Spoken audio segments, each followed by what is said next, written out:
I'm here with Anthony Sementale. Folks, many of you have been asking about where to get the guanciale. We found out the answer to the question that people were asking on the Rotterdam Spoon. He's got the guanciale. Yes, And look at this piece that I'm buying here today. I am gonna buy the whole piece. It's around 24 bucks, you know, with tax. And look at it. There's even a guy on there that looks just like Anthony. That's not Anthony, folks. That's imported. That's the real stuff. And this is the caciocavallo to make the simcione. Right here at Capri Imports Italian Deli. Yeah, thank you. You're welcome. All right, we're back here at Gabriel's supermarket in Rotterdam, picking up some more San Marzano tomatoes from the Campania region of Italy. These are the DOP. We're going to use the Napoli instead of the La Feta today to make a few more dishes. We got some good fresh basil and some celery.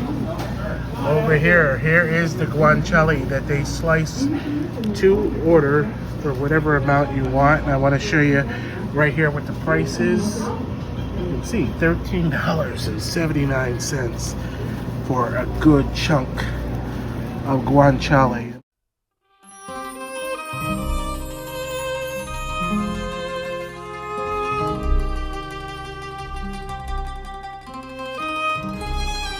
Making fresh pasta by hand is one of the most relaxing things that I like to do at home.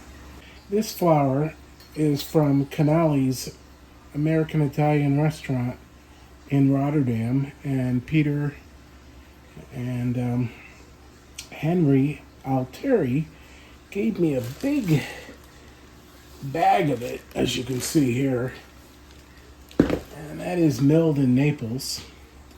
So the only ingredients you really need is around 2 cups of flour.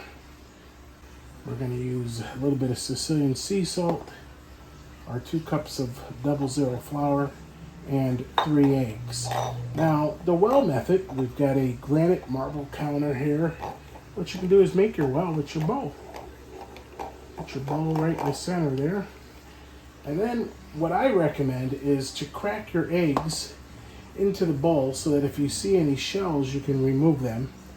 And we're going to add about 5 grams of fine Sicilian sea salt to the egg mixture instead of the flour mixture. And why?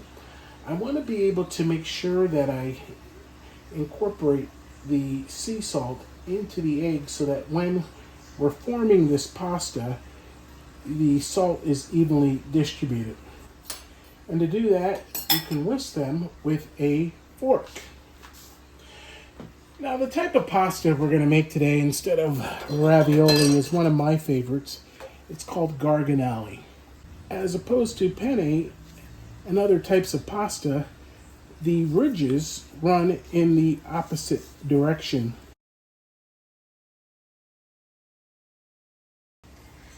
Salt.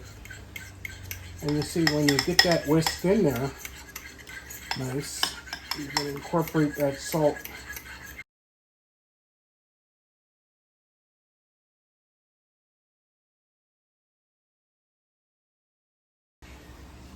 And I think I've showed you this before, is that it's easier to work in a little bit of flour at a time from the sides of your pasta dough.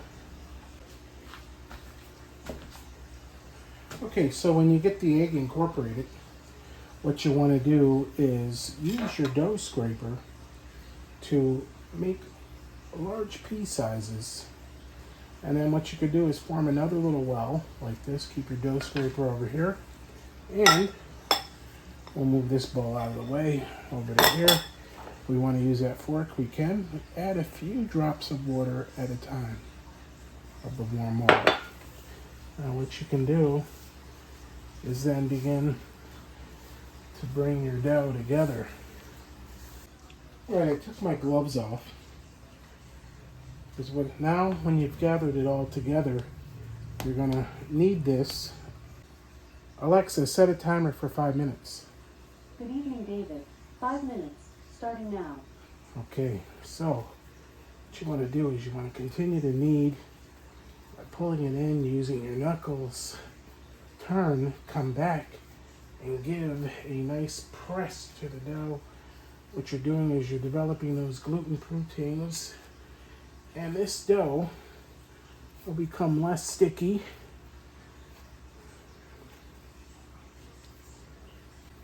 And then what we're going to do is we're going to cover this dough with saran wrap and let it refrigerate 45 minutes to an hour in the refrigerator. Alexa, stop timer.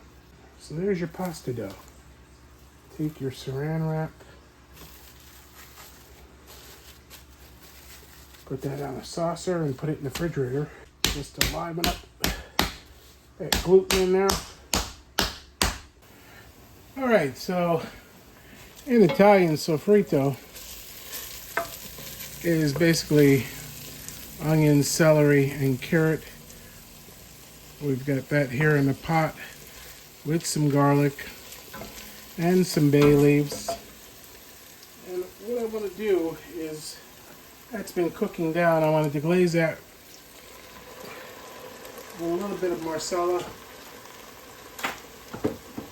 We're making a marinara kicked up a notch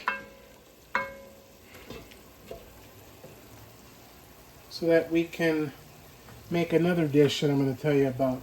So I cut some of the stem off of this imported Italian oregano, and what I'm going to do is I'm going to just break these a little bit and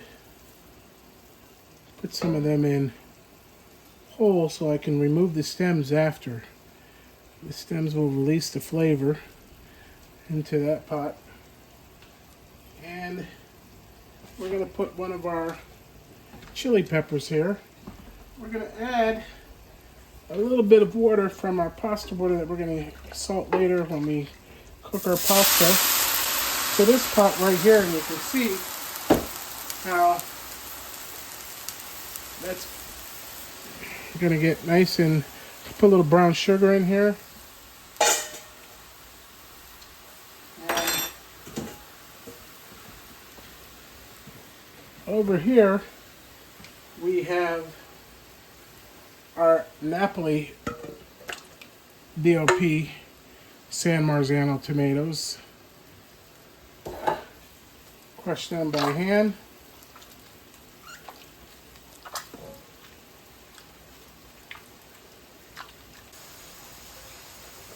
So the other dish that I'm going to make is called Zuppa di Clams, and I've got some nice mahogany clams.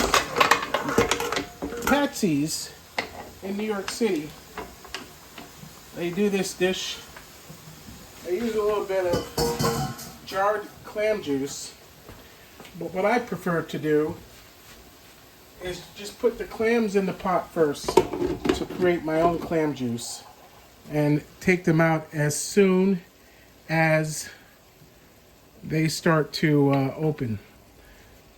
We're not going to let the clams overcook because we're going to put them back in when we make Zuppa di Clams.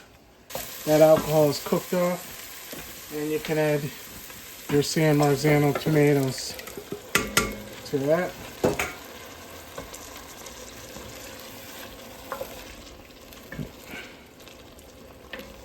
And then what you want to add to that, our clams are opening, so we're going to take a minute here and get them right out. We want to get them right out as soon as they open, so we don't want to overcook them.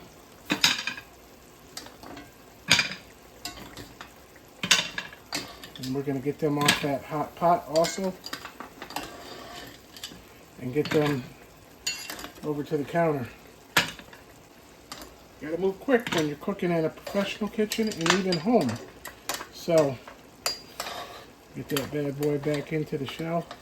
I think it's time these tongs get put somewhere else. But if you get the clams out as soon as they open, when you make your Zuppa di Clams, it'll be so much better. It'll be still nice and tender. And now we know that pot is hot. But to our marinara, we want to make sure that we add the other ingredients that go in there, which is some nice fresh basil, and we're just going to take that right off. I'm going to put more basil in the dish later, but there's our marinara there. We've got our last few clams coming out of the pot. You can see they all open beautifully, and they're ready for Zuppa di Clams. We can turn this burner off and get that plate off of there. And with the Sicilian chili pepper, what I recommend, even that's not going to really, I'm leaving it in there whole, so I'm going to put some fresh black pepper, ground black pepper, freshly ground, into our marinara and our sauce for our Zuppa di Clams. Now, how are we going to make the Zuppa di Clams? We're going to take this broth and we're going to strain it. All right, so we got a strainer in the back there over a bowl. We're going to get some cheesecloth in there. Line that cheesecloth to strain our clam juice and get that nice and clean for the Zuppa di Clams. Using the cheesecloth and the strainer, you get beautiful clam juice to make the Zuppa di Clams. We can take that off the heat for now. We don't need it right away. Okay, so Zuppa di Clams should always be a little soupy. I've decided I'm going to finish both sauces before I head over to do the Garganelli pasta. In this cast iron skillet, I'm going to add a little bit of Partana olive oil for our Zuppa di Clams. And we're going to get these garlic cloves nice and toasty in there. Keep moving that garlic around so it doesn't burn, and what it's doing is it's flavoring the oil. To stop that cooking, add your clam juice. Add a ladle of your nice marinara. Save enough for your Garganelli pasta. We're going to turn that down to super low. Get that moved around in there.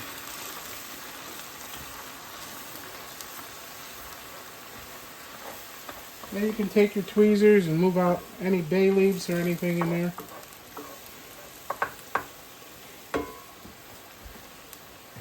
Now, the one thing I like about Zuppa di Clams is I like it to have that look to a little bit of clam juice, not too much tomato.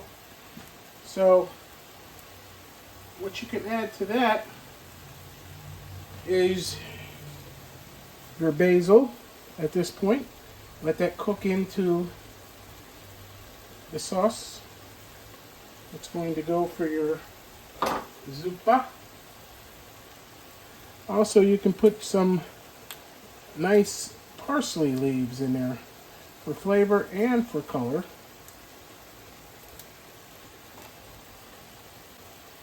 Now, you know clams are oregano, right? So let's just put some of this imported Sicilian dried oregano in here also. That's going to give a nice flavor to the Zuppa di Clams.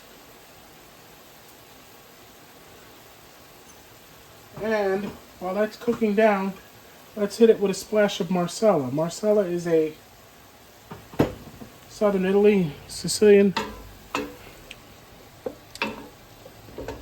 fortified wine. We're going to add a little bit more tomato to that.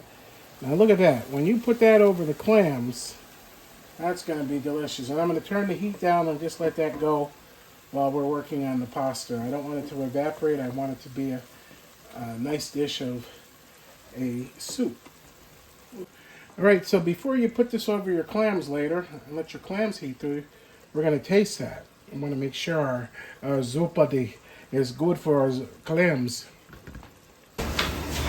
Okay, you can see our dough is moving around. Our pasta dough is moving around nice.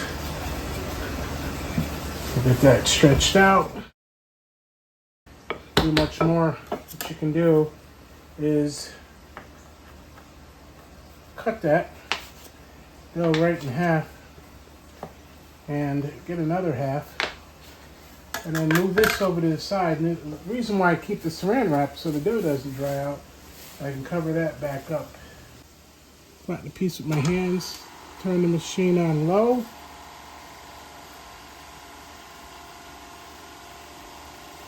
And if you need to press it down a little bit more, see if you can stretch this through.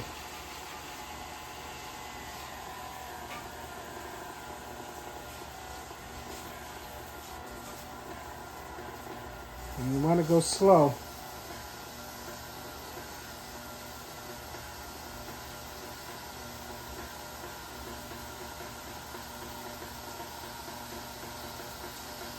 You can see our nice sheet of pasta here, right? We got one sheet, give it a little bit of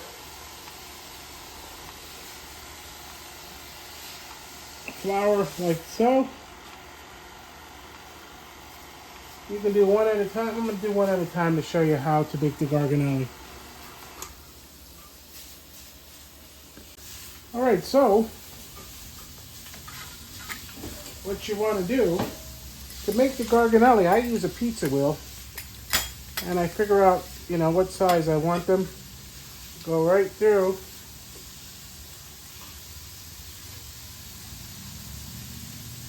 And then to make the square, square it off.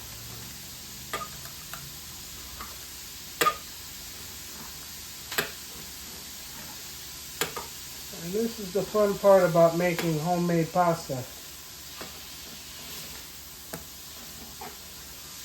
Now you've got your squares. So the whole point is to have that diamond shape. Now again, I cut the pasta as quick as possible to have that diamond shape. Give it that roll up the ridges. Get those ridges on there. You see, get the ridges on there. And then give that gentle slide off. Put it into your, you could sprinkle a little bit of this Canale's pasta flour on there.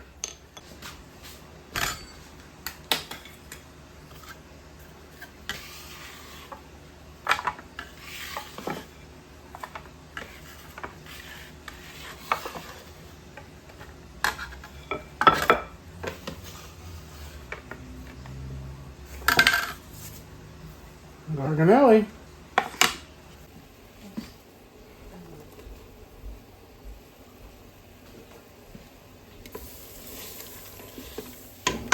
Very quick process on this pasta. The Garganelli. Just drop a few at a time here, loosely. You want to keep them loose. They only take 2 to 3 minutes to cook.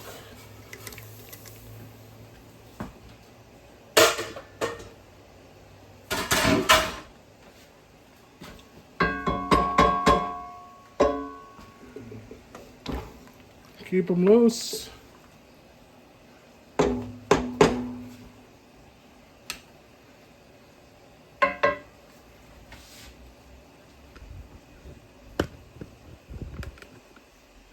And it's time to have a good weekend dinner here with TasteandShop.com and Taste of Schenectady. We're going to strain them out into a bowl. We're going to get our Zuppa di Clams sauce nice and hot to reheat our clams in. Now I'm going to show you something. Some folks like to do it with mussels also. You can, the easier way to sauce these clams is to take the top shell off. So you can leave a few in for presentation, but if you take the top shell off the clam, when you go to sauce them in the bowl, they'll be easier to eat while our pasta's cooking.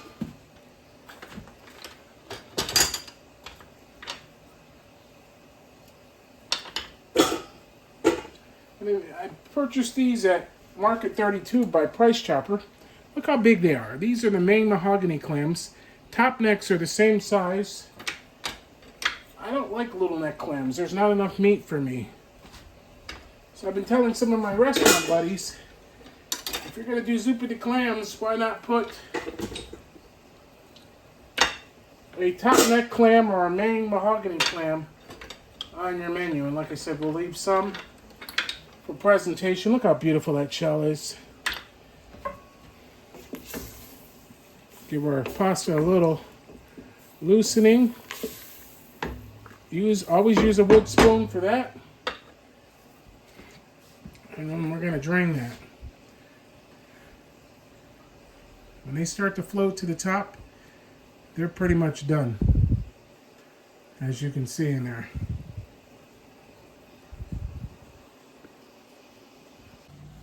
Okay, little locatelli on there. Celebrity chef Andrew Zimmern makes a clam, sausage, and pasta dish. I make mine entirely different, and sometimes instead of sausage, I will use guanciale in the dish. $13, $13.79. Nice big thick slab of guanciale. All right, I know Babe is going to share some of that pasta with me.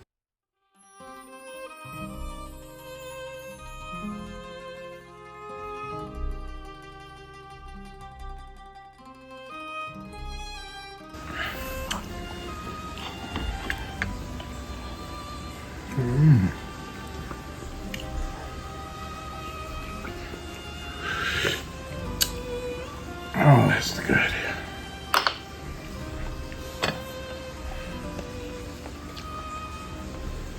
I'm not ready for that pasta yet. I'm gonna get all the clams eaten and leave the sausage and the zuppa. And I'll add that to here. That will be a nice touch.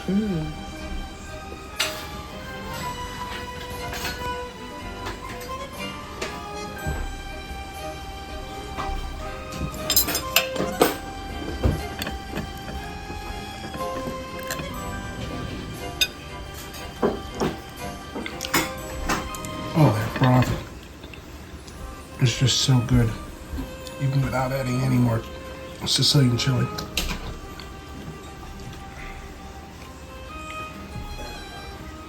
And with the Sal's hot sausage, it's got a good flavor.